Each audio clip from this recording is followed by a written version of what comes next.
Good morning, everyone. Happy Saturday. I'm so grateful to be here with you today. We are at Impact Your Pause. Thank you for joining. My name is Terry Lynn Heath, and I am a strength, mobility, and lifestyle coach for women in menopause. Today, we will talk about these three subjects that can impact your menopause experience, whether you are in perimenopause, menopause, or postmenopause. We'll touch on each of them briefly in our hour together. I have so much to share. I always try to stay succinct and focused and interesting, but I'm so excited about supporting women through menopause that I can really go on and on. I'll share more about my personal story in a minute, but I just want to express my gratitude for you for tuning in and staying curious about your bodies, your strengths, your capabilities. The more conversations you join, initiate, and support, the more education comes your way, and the more we all feel validated and heard. I'm truly grateful to be here with you. I'm always interested in your feedback and would love to hear what you want to hear from me. As I said, my expertise is strength, mobility, and lifestyle. I will be hosting future events, so always want to hear what you need and what I can help you with. Send me a message, connect with me on any platform where you're joining from. You can also register still at www.themovementpath.com/impact-your-pause so that you can receive resources that I'll talk about during our time together today. Before we begin, the information provided in this session is for educational purposes only. It is not to be utilized as medical advice. By continuing this session, you agree that the actions you take during and after this session are your full responsibility and not the responsibility of the Movement Path or Heath Global LLC. Thank you very much. I'd like to take a moment and introduce myself and tell you a little bit more so that you know why I do what I do. It is my mission to empower women to understand the control they have over their health through movement. This is me with my 13-year-old daughter, my struggles with fertility, and the fact that 5 of 6 direct ancestors have passed in their 60s has defined my path to live an incredibly healthy life. My ultimate goal is to enjoy a health span of 105 and to be here as long as I can with my daughter and beat the odds that my family has, the history of my family and the unfortunate early disease and early deaths. So every choice I make is measured against this goal of living to be 105. So here we are. Through my studies and my work, I understand how much control we have over our health, and I'm passionate about sharing information to help us get to know our amazing bodies. By becoming aware of their function, we can manage them with more care and compassion and redefine our relationship to our one precious body. Today, as you know, in the US, women do not have the right to choose their reproductive outcomes in many states, only reinforcing this disconnection with our bodies. By discussing subjects like menopause and the vital functions of the pelvis, we can begin to reclaim our power and obtain the support system we need. In my practice, I seek to empower women to become champions of their self-care. I am, as I said, a strength, mobility, and lifestyle coach. I am certified in mobility strength, and I'm an exercise professional with ACE and a mobility specialist with functional range conditioning and a Girls Gone Strong menopause coach. And so that is my scope of practice, and I like to stay within it. And I like to say that I'm not a one-stop shop, and I'm honored to be one stop along your path. I have a large network of professionals to refer to. If you need support, please reach out after we conclude here, and I'll do my best to help you get the care you need. If you are a women's healthcare professional and would like to be included in my referral network, please reach out as well. So here we go. Let's get to it. Let's start with that menopause vision statement. So if you could wave your wand, how would your journey be different? Take a moment and think on that. If you could play fairy godmother for yourself. So your menopause vision statement is your guiding light through the twists and turns, your filter for your decision making, and your proclamation to yourself. And I'm not suggesting your menopause vision statement can magically take away all the symptoms you are experiencing, but it does have the potential to put you in a place of power. The more we control the things that we can and make decisions that are within our control, the greater impact we have. Menopause can be a time for growth, opportunity, joy, health, strength, empowerment, and so much more. It can also be an introspective time for a woman, a chance to reflect and get clear on who you are and what's most important to you in this phase of life. It can be an opportunity also to change your course, to completely rearrange your life and do something that you didn't think that you were going to do or that you were capable of. A vision statement is a simple but powerful way to get really clear on your values and what you want out of your menopause journey, no matter the stage you are in, and it can act as your North Star throughout your transition. We often forget to check in with ourselves as we age and take on the responsibilities of caring for our families and making sure that our careers are on track, and we oftentimes don't really think deeply about what we need and want mostly in our lives. So menopause can be a perfect time for you to return to that fundamental question. So the steps during the creation of the menopause vision statement are to discover your values, determine your big rocks, and then write the statement.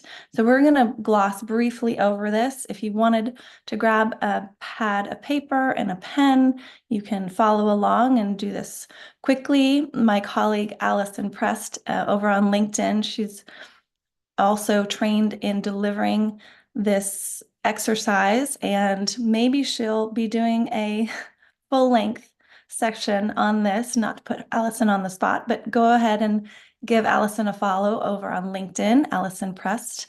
And but we discussed doing this, and I got this idea from her, so thank you, Allison. But we're just going to gloss briefly over this, give you an idea about what it is, and then we'll move on to our other two subjects.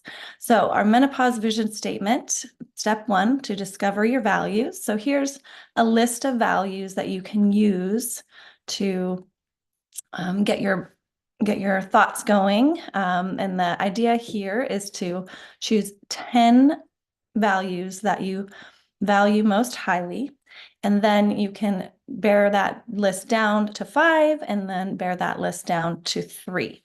So take a moment and think about the things that you value when it comes to your body, health, and fitness, and what means the most to you and how you want to show up in your life.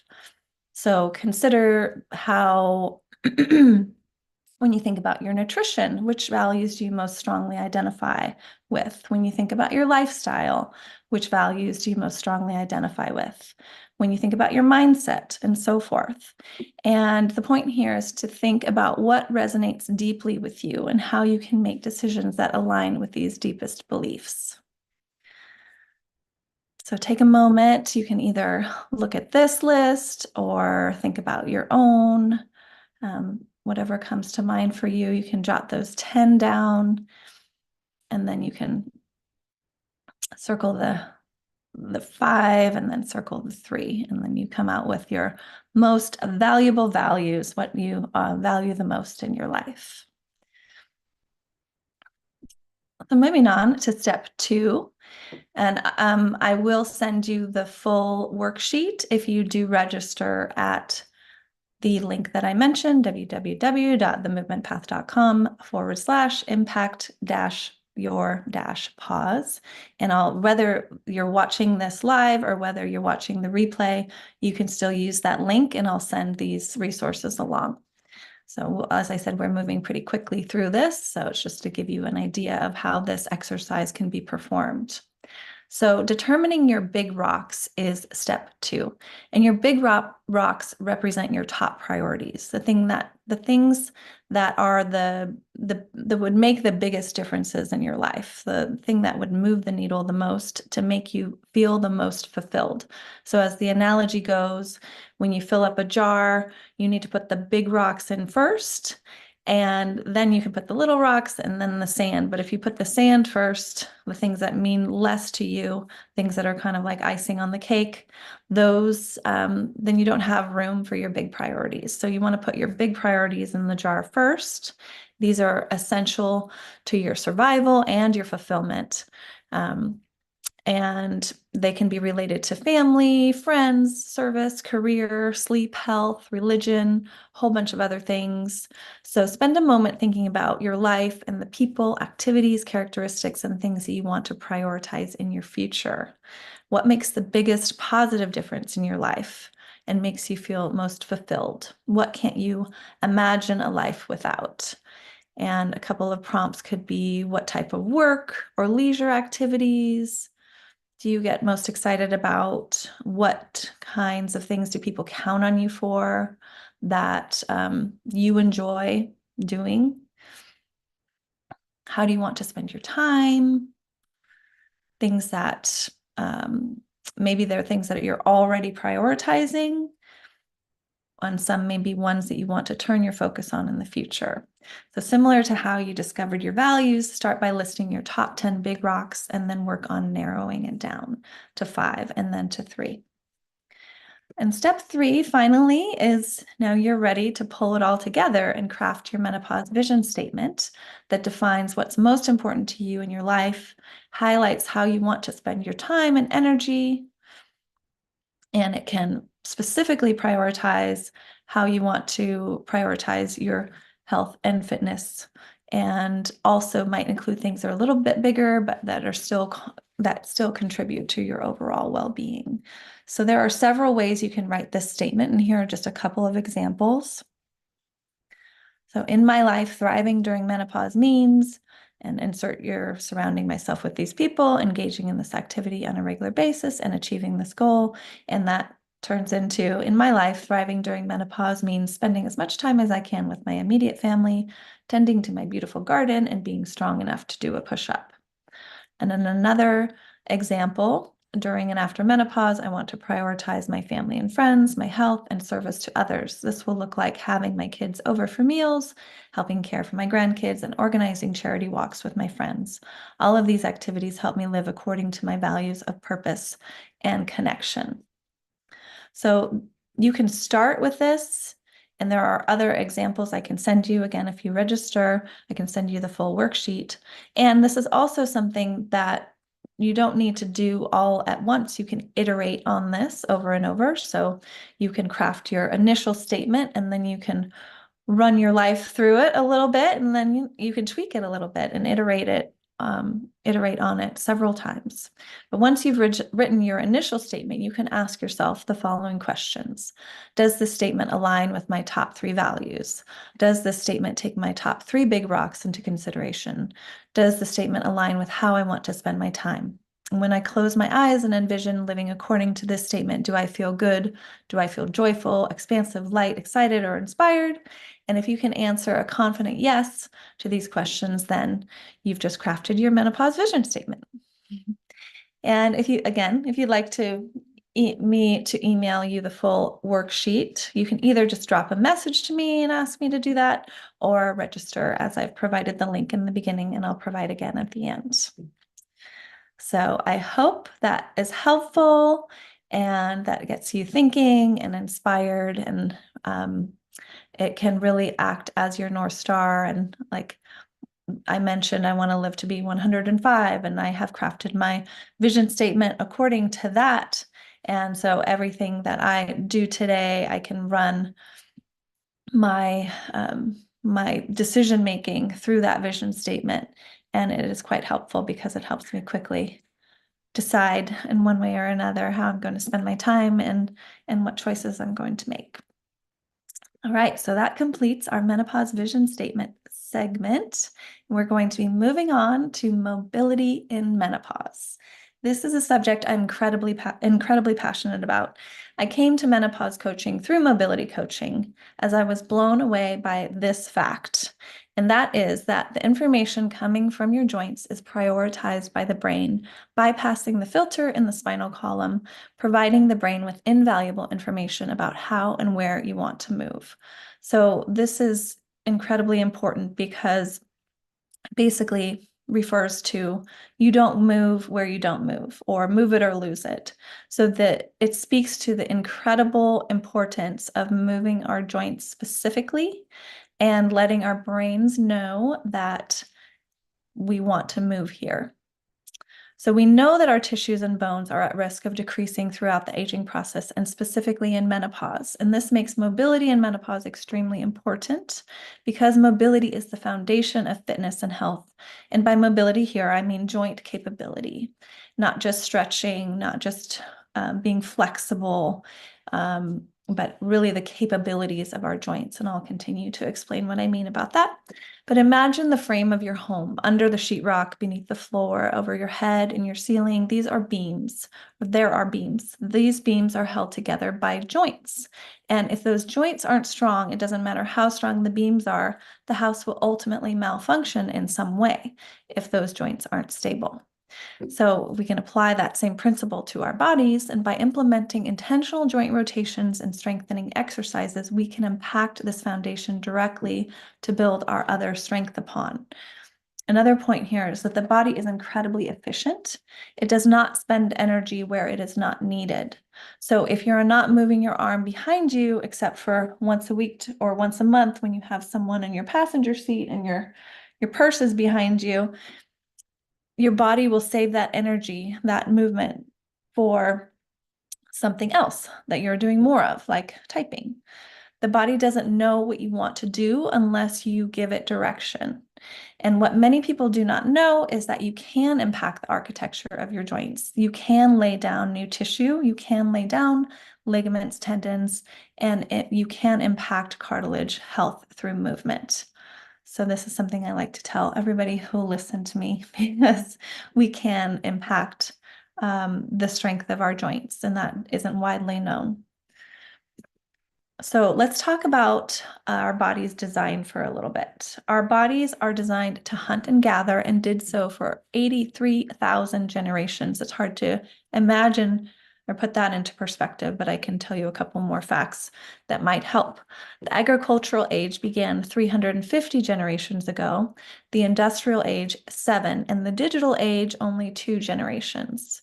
So this is a very short period of time that we're living in, and our bodies are being asked to do something completely different than what they were designed for, because of our sedentary lifestyles. We have to remember that we're more than our heads and our hands when we work, and yet we often forget that our other body parts are still there, that we still need to take care of them. Our body's design hasn't changed in all of these years. We have the same genome, the same structure, but we ask our bodies to perform differently throughout the day. While they were designed to move regularly throughout the day, and now we often don't. Now we are often sitting, and we have to remind ourselves to get up and move when our bodies were actually designed to be in constant motion. So how do we compensate for this gap between our innate design and the state of our experience? I believe strongly when we learn and educate ourselves about our bodies, we can become empowered to make critical change.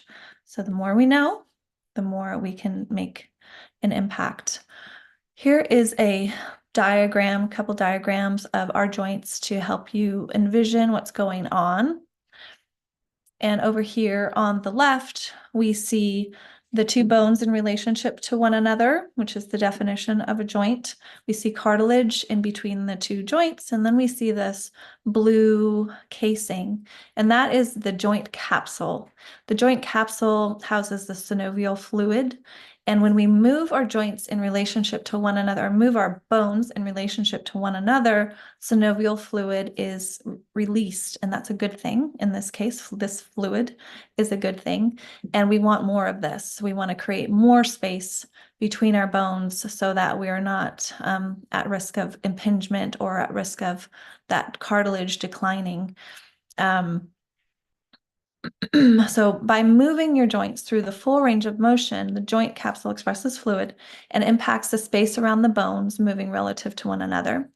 And it's important that we move because there's nothing in your brain that says maintain the health of the shoulder. It is the information you give the brain that impacts the future of the shoulder. Remember that first slide of mobility where we talked about the information coming from the joints goes directly to the brain to highlight how important it is. So it's actually moving the shoulder that that maintains the health of the shoulder, and that I'm losing the word here. I have some menopause fog.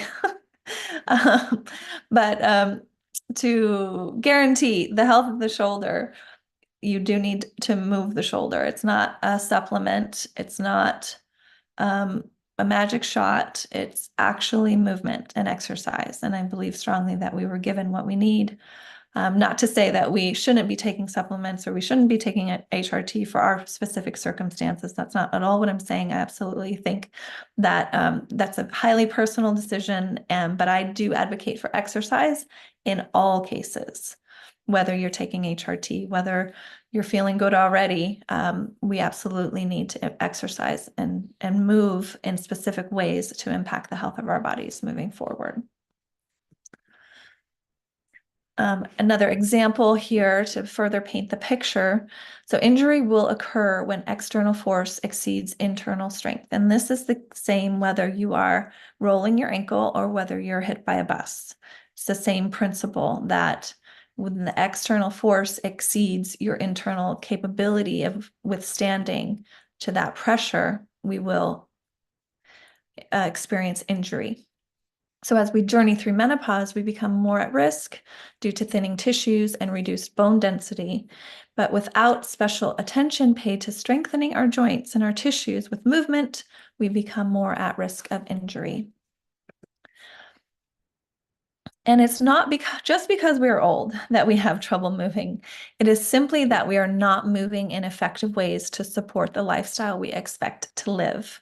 So I suggest, and I like to encourage people to think about shifting our focus around aging and what our bodies need, because our society has us so focused on the exterior that we're conditioned to look at our aging bodies and blame it for not keeping up with our ideals and desires. We often use our age as an excuse for why we don't do things, or because, or that the ways that we used to feel aren't the way that we feel now, and we blame that on our bodies and our age, rather. Sorry. Of course, our changes during menopause are real and affect us and put us at risk for so many diseases, but we know that menopause in and of itself is not a disease, that our bodies were designed beautifully, and that we have access to what we need to impact our health. And exercise truly checks all the boxes, meaning the risks that come with menopause and aging are offset with the implementations of exercise. All of our body systems are positively impacted by exercise, just as all the body systems are impacted by menopause. And exercise is our most powerful tool, and much more powerful tool in combination with nutrition, hydration, sleep, and stress reduction. Joint strength and mobility, serving as the foundation of movement, will keep you able to exercise for longer. As far as we know, this is our one precious life in our one precious bodies. So let me show you an easy example of a mobility exercise to try. So I'll be demonstrating in a video a spinal segmentation. And as I said earlier, our joints, or our bones rather, have synovial fluid surrounding them. And this is true of each vertebrae in the spine as well. And one thing I like to teach as a very fundamental mobility exercise is spinal segmentation. And it is the idea of moving each vertebrae independently of one another as much as possible. Now, we all have blocks or kind of like stuck portions of our spine from sitting or from not moving through our full ranges of motion that our spine is capable of. And that often can cause pain and discomfort and other injury.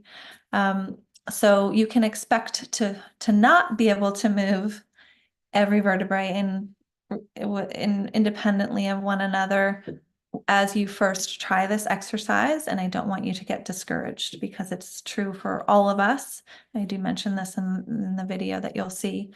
But practice, practice, practice is what really makes the difference. Repetition. So whenever you're trying something new, your brain doesn't know that you want to do it until you continue doing it and demonstrating that repetition will then create those new neural pathways that the brain needs to help you perform the movement better. So let's try. Let's take a look here. You can get down on your mats if you'd like, or you could take a little watch first. If you're watching this as a replay, you can take a pause, watch the video, and then pause it and try it yourself. But this is an example of spinal segmentation in a quadruped position. I'm beginning with a flexed spine and initiating movement from the base of my spine first, asking each vertebrae to move into extension independently of one another. I'm not involving my scapula here to mimic any movement. We don't see a great deal of movement from our spine, so don't expect to see or feel huge amounts of movement. Once you've dropped into extension, you can begin moving back into flexion again at the base of your spine first. You can imagine that there's fingertips moving up your spine, asking and cueing each vertebrae to move back into flexion. I've been working on this for about 8 months' time, and I've been able to break up some chunks and some blocks, and I'm still working on it and will continue to. The more that we can move our vertebrae independently of one another, the more we can distribute force evenly across our spine. So as we sit all day, our spine compresses, we create those blocks or chunks, and we need to break those up so that we can experience less pain, less of our back going out. So try this once a day, more if possible. And it will be difficult at first, but it gets easier, I promise. Let me know how it goes. This is an example. This is an example of spinal segmentation in a quadruped position. Spinal segmentation, beginning with a flexed spine and initiating movement. Sorry, everyone. A little hiccup there. So I'll continue talking if you do want to try this right now. I like to do this in front of the TV at night when I'm hanging out with my daughter. It's nice to do daily and even more often if you have the time. It's basically a cat-cow, as you may be familiar with, where you're arching your back up to the sky and then you're letting your belly hang low. But with this slow, deliberate, controlled movement, you are expressing that synovial fluid, which then creates more mobility. And I think a lot of people, we've been taught that strength training is kind of the strength training and stretching are the only ways to create that strength and create that mobility. But this is asking us to go a little bit deeper to the structure of our joints and caring for those joints first. And then we're allowed and able to bear more load and to increase our weight in the gym and also to increase flexibility. This is just one example of a mobility exercise that I teach. There are controlled articular rotations for each joint of the body that can be done daily. That will also increase your range of motion and the strength within the joint itself. And since I've been practicing this, I have made gains in my strength training and in my aerobic activity. And it's really the foundation that helps us do more and do more for longer and do more with less risk of injury. So highly recommend, and you can connect with me. I'll share a little bit at the end about the programming that I have, but I'm a big proponent of joint strength and basically why I'm here in menopause specifically, because women experience that thinning at a faster rate than men, and during this time. So we can really make an impact if we have the information that we need. Okay, and that's the end of the segment for mobility in menopause. And now we'll move on to pelvic health, another thing that I'm incredibly passionate about because it does have to do with our overall health. So this is the definition from the Baylor College of Medicine, and I'll take a moment to read it. Pelvic health is the best possible functioning and management of the bladder, bowel, and reproductive organs. It is not merely the absence of disease or weakness in these organs. Pelvic health plays an important role in complete physical, mental, social, and sexual well-being. So our pelvic health is considered paramount to our overall health, since it houses so many organs and performs so many functions, including sitting, walking, running, and creating and birthing life. To name a few, it is in our best interest that it is in optimal condition. Simply put, your pelvic health contributes to your overall health. In order to understand how this area of our bodies contributes to our health, it is important to learn the anatomy and functionality of the pelvic floor. Following this understanding, we can implement basic techniques to perform on our own or during training sessions that may be able to prevent future dysfunctions or mitigate any symptoms you are currently experiencing. So let's take a look at the anatomy of the pelvis. Take a minute and take all of this in. What I'm struck by is the incredible job of the muscles in our pelvis responsible for holding up our organs. Over here on the left, we see that side view, and we see all the organs held up by that pelvic floor muscle, which is actually 3 layers. We'll talk about that. But on the right, there are the layers of the pelvic floor that are, you can kind of see that are independent of one another. And you see that cartilage and the tissue that holds the muscles to the pelvic girdle. The pelvic floor is a group of muscles and connective tissue that sits inside the pelvis, forming a hammock-like structure that stretches from the tailbone to the pubic bone and between, and then from side to side. These muscles serve as the floor of the pubic cavity and play important roles in collaboration with the pelvic organs. There are 3 layers of the pelvic floor, so we'll go a little deeper and learn about what the 3 layers are responsible for. The urogenital triangle has 3 muscles, the ischiocavernosus, the bulbocavernosus, and the transverse perineal superficialis. The function of this layer is relatively unknown, but assume that it contributes to sexual pleasure and function. And it does also include the external urethral and anal sphincters, and we know that this layer does support the other layers of the pelvic floor. Layer 2 is in the middle, and it includes internal urethral and anal sphincters, which control continence. When these muscles aren't working properly, a woman may have difficulty starting the flow of and controlling urine or feces. Excuse me. And I want to point out that continence or incontinence refers to the inability to control your urine, and continence would refer to the ability to control your urine and feces. So, and this can happen, incontinence can occur in varying degrees, as I'm sure you are familiar with in some regard. A high percentage of women experience incontinence at some point in their lives. Oops, sorry.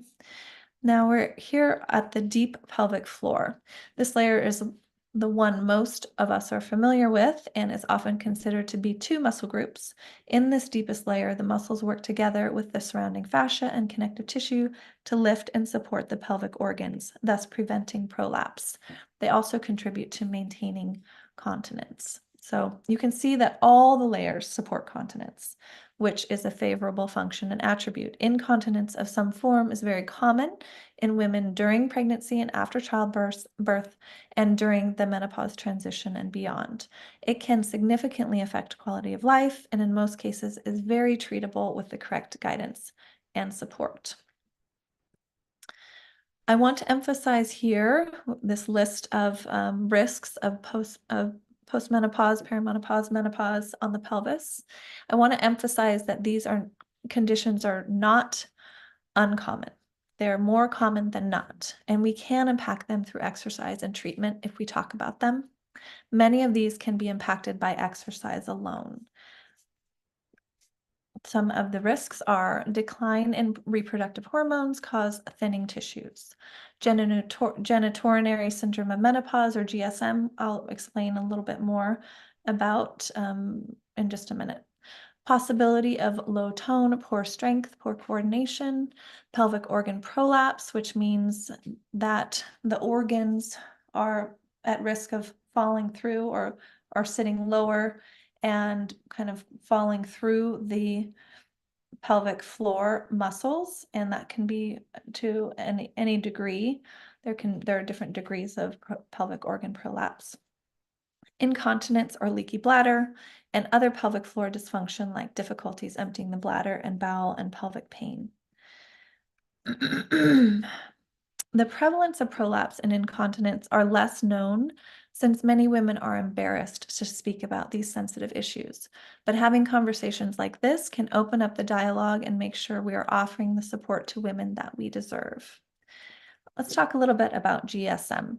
As women move toward menopause, lowered estrogen levels can lead to tissue-related and anatomical changes in the structures of the pelvis.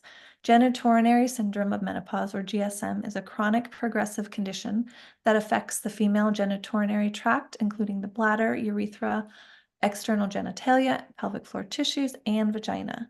Luckily, this term is replacing vaginal atrophy, because this is not an okay term. Vaginal atrophy does not accurately describe what's going on, and it just serves to shame women even more. So luckily, there is a movement toward more positive language regarding our bodies, and I see the UK leading us in that regard. They're about four years ahead of us in my estimate about how they're supporting women through menopause. 19% of premenopausal women ages 40 to 45 struggle with GSM. It is primarily prevalent during and after menopause, with 84% of postmenopausal women affected. Lifestyle habits like movement and nutrition likely help to mitigate risks and manage symptoms. More research obviously needs to be done in this regard, but we know that strengthening muscles is always a good thing. So engaging in movement that both contracts and relaxes the pelvic floor specifically can only do good. Anyone experiencing symptoms of prolapse should be referred to a pelvic health physiotherapist, and I can help you with that. Absolutely. You can connect with me and I can help with any referrals that you might need. But the movements we are learning today are simple, safe, and designed to help you connect with your pelvis.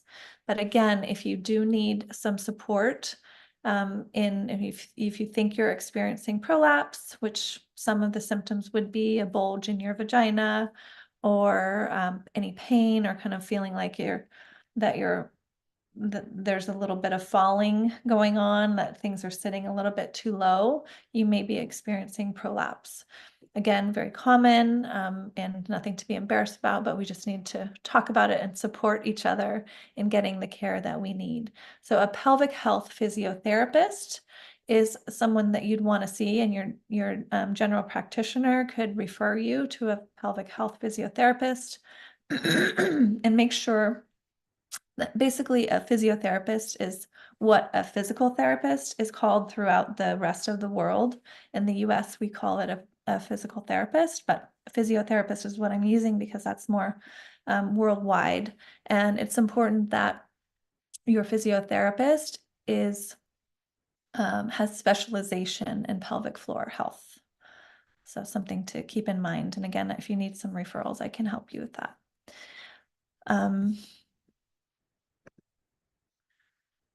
So let's talk a little bit about the principles of strengthening the pelvic floor. Research shows that the strengthening of the pelvic floor should follow the same 3 principles of training used for other muscle groups. So these are specificity, overload, and reversibility. Specificity refers to the training replicating the specific desired purpose. So like, for instance, a bicep curl would be performed in order to help you with picking up your groceries and putting them on the counter. a farmer carry would help you and train for carrying your groceries. So we apply that same principle to the pelvic floor. So where the specificity of the exercise would be to contract, which would be the same um, thing that is necessary, the same action necessary, and controlling continence, controlling the flow of your urine and your feces. Overload refers to the muscles that are working harder. Refers to muscles working harder than they are used to. So we ask a little bit more in a bicep curl. You want to overload your strength or your weight because you want to make sure that you're staying ahead in order to build the strength. So again, with the pelvis, we want to contract it a little bit more than it would be contracting to control the flow of urine. And the third principle is reversibility. And that is when people stop training, they lose the effects they gained. So if you are training, and you get to a certain strength and then you stop, that ultimately your strength will decline unless you continue. So this is a lifelong process that we're talking about, and I like to help people find movements that they enjoy, so that we don't feel like it's a chore, that getting in touch with our bodies can be enjoyable, and understanding their capabilities and their amazing powers can be really empowering and help us stay engaged in that activity that is so important to our health. So I want to teach you the connection breath. This is something that has really impacted me and my clients, and it is the first thing that we want to do to gain awareness and to get in touch with the pelvic floor muscles specifically in order to start strengthening them. And this, excuse me, this exercise alone, this breathing exercise alone does strengthen the pelvic floor. The pelvic floor is consistently responding to breathing patterns and intra-abdominal pressure, even at rest. And this is why breathing techniques can also help build pelvic floor control. So before we start this, I want you to think of your core as a can, maybe a sparkling water can rather than a soda can. And your pelvic floor is the bottom of the can, and your diaphragm is the top of the can. And all of your muscles and your abdominal muscles, things that we generally think of like the core, all those side muscles are the sides of the can. And when you breathe, everything moves away from one another on the inhale and toward one another on the exhale. So constantly your pelvic floor is engaging just by breathing normally. So we're going to ask the pelvis and the pelvic floor to engage in that overload principle, where we're going to try to affect that breathing pattern just a little bit more by asking the pelvis to expand and relax, and then to contract on the exhale. I thought I had another slide in here with some other amazing points, but I'm sure I'll remember to tell you. So let's start by sitting down in a chair if you're not already. This can be done lying down too, but I like to teach it sitting because it's important that it's nice to have your sits bones kind of connecting to the chair. If you can't feel your sits bones, that's okay. They're there, but to just have that grounding, and your feet on the ground and your torso upright is helpful to feel that relaxation, that expansion, and that contraction a little bit more. But once you learn it, you can really do it anywhere and everywhere, and I'll talk about that a little bit more. So you want to sit upright in a chair, supported against the back of the chair with your feet evenly on the ground, and you want to place your hands on your abdomen. And then you're going to inhale into your abdomen, feeling your hands raise with your belly or move with your belly. And as you inhale, you want to relax all the muscles that you can feel. So take a nice deep inhale. You can close your eyes if you like, and exhale naturally. Just reflexively exhale. And a few more times, I want you to feel that inhale and try to relax all of the muscles that you can feel. So maybe you feel your pelvic floor moving down, maybe you feel your diaphragm moving up, and you feel your core expanding on that inhale. And hopefully you're able to feel some sort of relaxation.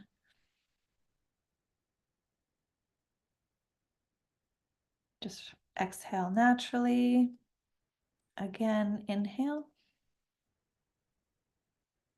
Feel your belly press against your hands.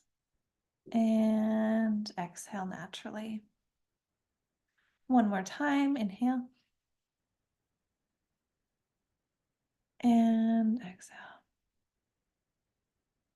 Now on this next inhale, again, relax. And as you exhale, I want you to think about your pelvic floor pulling up towards your belly button like an elevator. So like you're in an elevator shaft, your pelvis is in an elevator shaft, and it's pulling up towards your belly button, and relax. So this is a slower contraction. It's not a quick and fast. It's not quick and strong. It's slow and steady. So inhale again, nice big belly, relax, everything moves away from each other. And exhale, and your pelvic floor comes up towards your belly button, contracting like 10, 20, 30% contraction before you relax on your inhale. Again, it's nice and slow, like an elevator. It's not too fast. Inhaling, big belly. Exhale, pull your pelvic floor up towards your belly button. You can also think of your vagina pulling a tissue out of a tissue box. And inhale, relax. We'll do this a few more times. Exhale. Pull that pelvic floor up, up, up, up, up. You can try to squeeze your vagina, squeeze your anus. Exhale, or sorry, inhale. Nice big belly.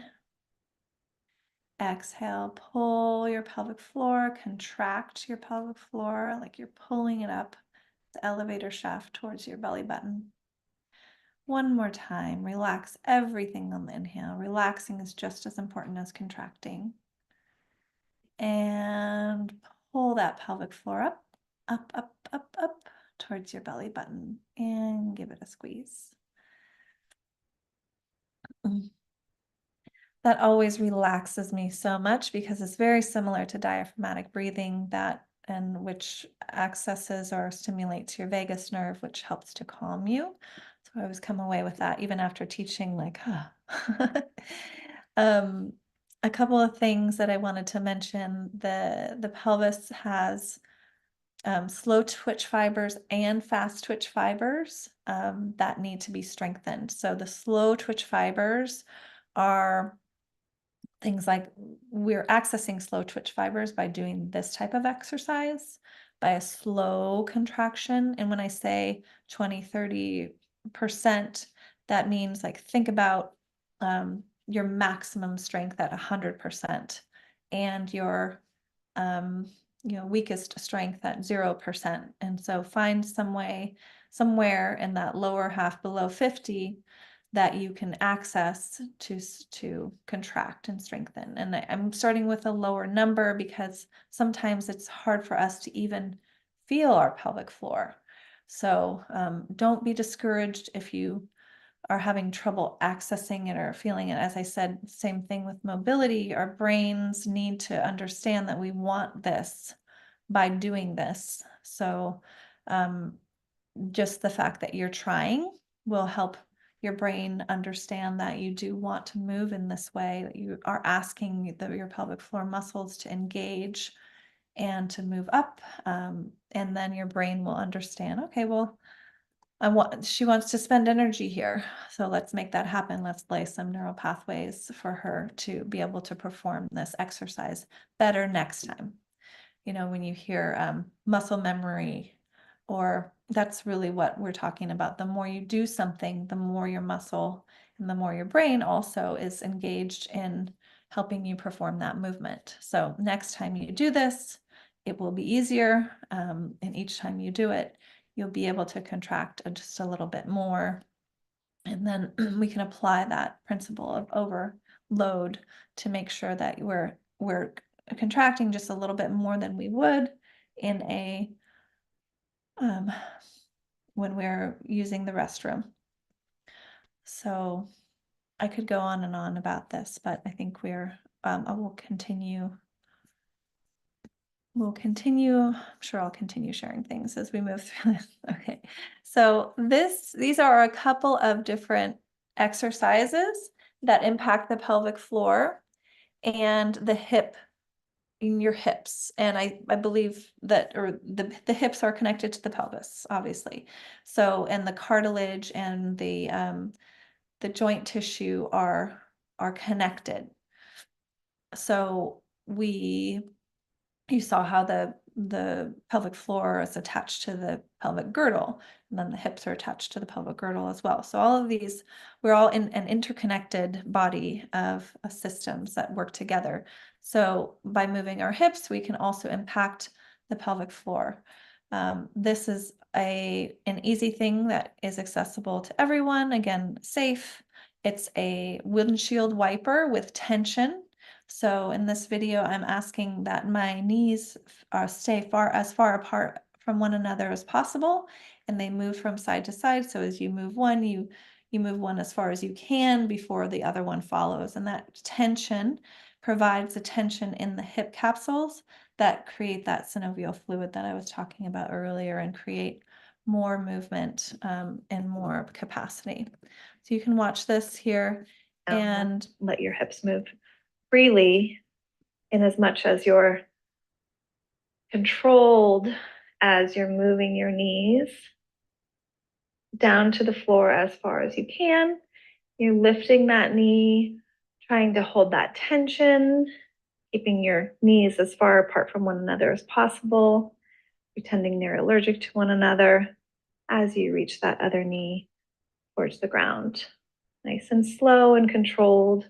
What we're doing here is we're applying pressure to the joint capsule of each hip, and we're asking it to secrete fluid. In this case, good fluid, synovial fluid, helps to lubricate the joints and to create more space within the capsule of the joint, thus giving us more movement or more opportunity for movement and more access to range of motion and eventually space for more strength to be created. We can lay down new tissues, new ligaments, new tendons within every joint.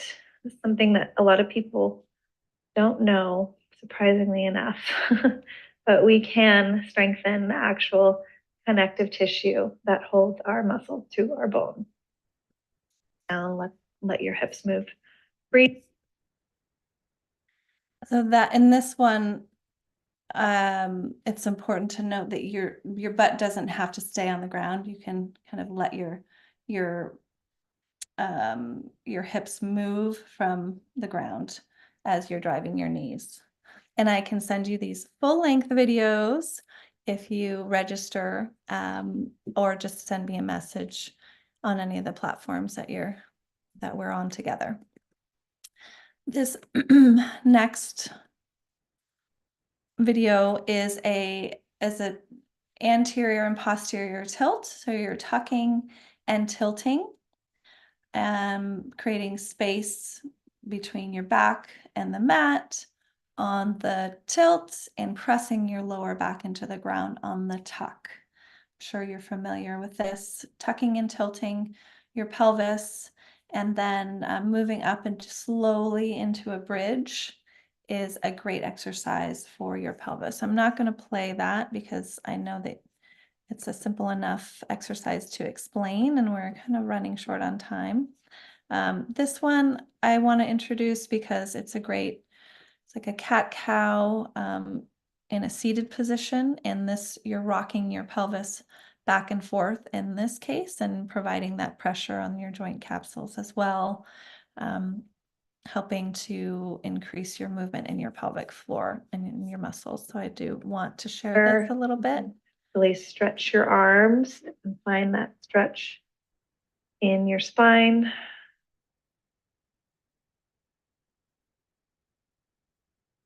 Pulling on your knees to max your extension here.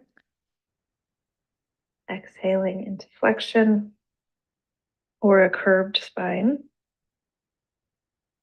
Inhaling into extension. Reaching your chin up slightly. And exhaling. Moving towards the back of your sits bones. Tucking your pelvis slightly.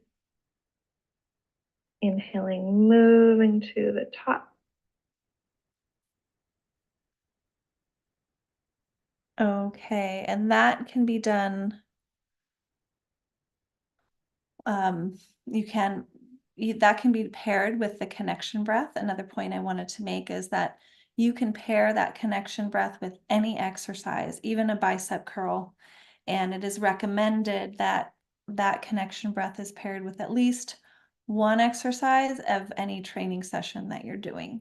So you can even, in a bicep curl example, again, as you lengthen your arm, that's your inhale. As you contract your muscle, that's your exhale, and that's when you can pull up on your pelvic floor. So something that can be done, the connection breath can be done while you're lying in bed, while you're sitting in your car, while you're doing exercises. And I recommend to engage in a session once daily, if not more. And then that can really help you connect with that pelvic floor.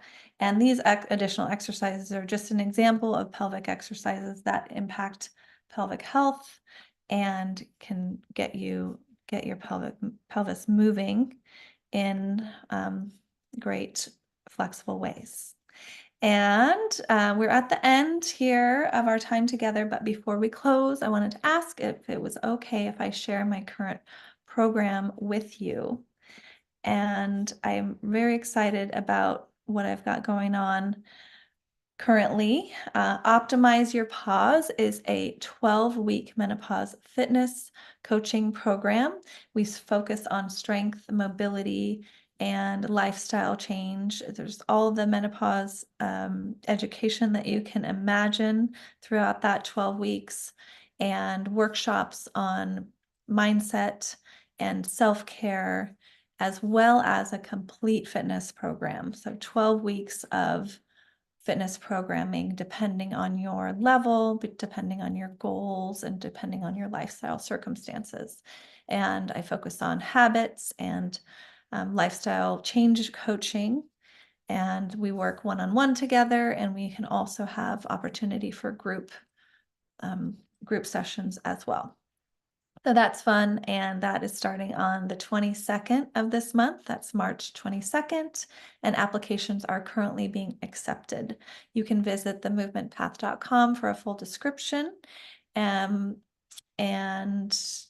learn or get that link to apply on the website. I'm also offering 360 coaching, and that's coaching sessions in 4-week periods, and those are all virtual. I use an app called EverFit as well, and I also use the same app in Optimize Your Pause. And depending on your unique goals and fitness level, I tailor that programming to you, and we communicate in 4 sessions, as well as through the app and programming for those 4 weeks. So I've had so much fun creating these experiences, and the feedback so far from my clients is great. It's transformative and inspiring. You can also book a complimentary call with me for anything that you want to talk about. So if you need a referral or have a question about what I've shared here, or you're a wellness professional and you'd like to collaborate or be in one another's network, that's wonderful. I'm here for everything. So book a call, and I offer a 30-minute free complimentary call. So if there's ever anything that you want to chat about, please, please, please don't hesitate. I'm happy to meet you and chat with you and get you the support you need and work together in whatever way is um, great for us all, and continue the conversation. Thank you so much for your time and attention. I really appreciated being here. Remember to register at Movement Path and Impact Your Pause to receive all the full-length videos I shared. And I hope to hear from you soon. And whatever you do, remember to keep moving. Take care. See you soon.